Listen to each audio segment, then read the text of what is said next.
Dari hulu turun ke pekan, sampainya rosak di tengah hari.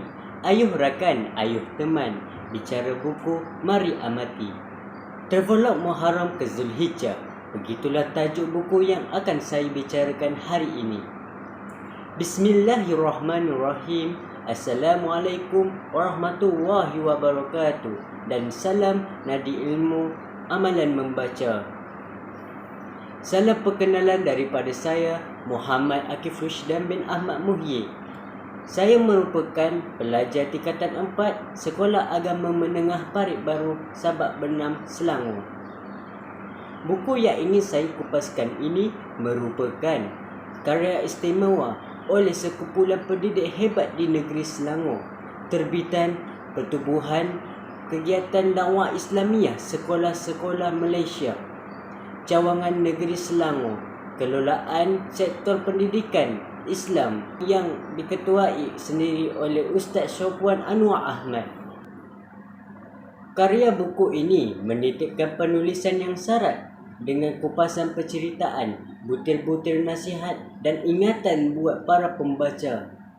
Judul Travelog Muharram ke Zulhijjah amat bersesuaian dipilih berdasarkan konsep penceritaan seolah-olah bertemakan perjalanan kisah-kisah sirah bermula bulan Muharram sehingga Zulhijjah. Buku ini mengangkat bulan-bulan Islam sebagai tema penceritaan berdasarkan hari-hari Allah atau hari-hari kebesaran Islam di sisi umat Islam.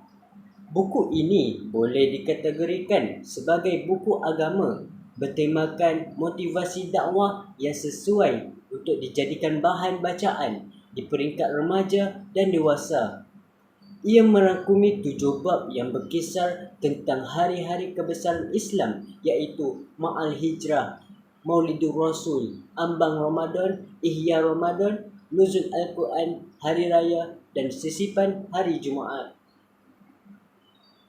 Istimewanya buku ini adalah pada setiap helaian kisah yang dipersembahkan disertakan nota-nota pengajaran untuk para pembaca dan tindakan yang perlu dilaksanakan untuk koreksi diri terhadap apa yang telah dibaca.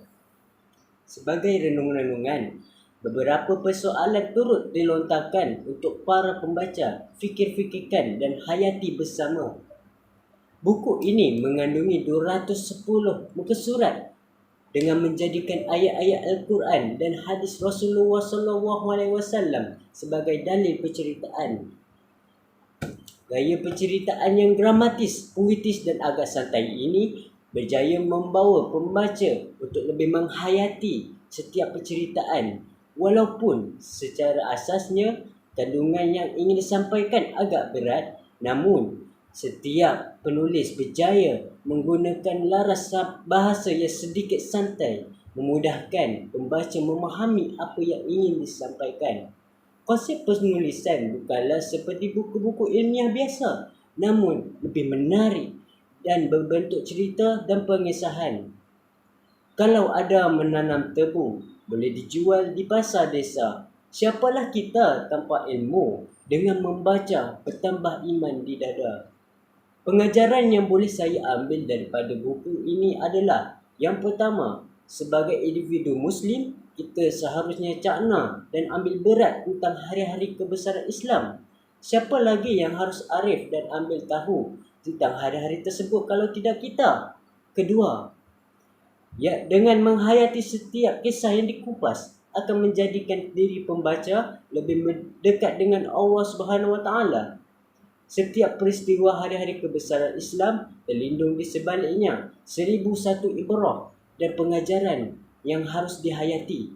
Bak kata pepatah, hanya jauh hari mengenal manikam. Sudah tentu hanya yang menghayati akan memahami. Bukankah ilmu itu selayaknya menambahkan rasa keledainya dan jahilnya diri? Ketiga, berusaha dan berazamlah untuk mencapai darjat yang terbaik dalam perjalanan sebagai individu Muslim. Kualiti iman dan amal bergantung kepada sejauh mana ilmu yang ada itu dan usaha yang dikerahkan untuk terus berjaya bukan sahaja di dunia, malah di akhirat. Sebagai konklusinya, saya amat menyarankan buku ini untuk dijadikan sebagai peneman harian dan bahan bacaan buat seisi keluarga yang menjadi rujukan dan pembakar motivasi Islami yang jitu dalam diri. Islam membentangkan kepada kita landscape sirah nabawiyah dan para sahabat yang seharusnya menjadi pedoman sepanjang hayat. Maka buku inilah penyuluh perjalanan itu. Sekian, wabillahi taufik wal hidayah. Wassalamualaikum warahmatullahi wabarakatuh.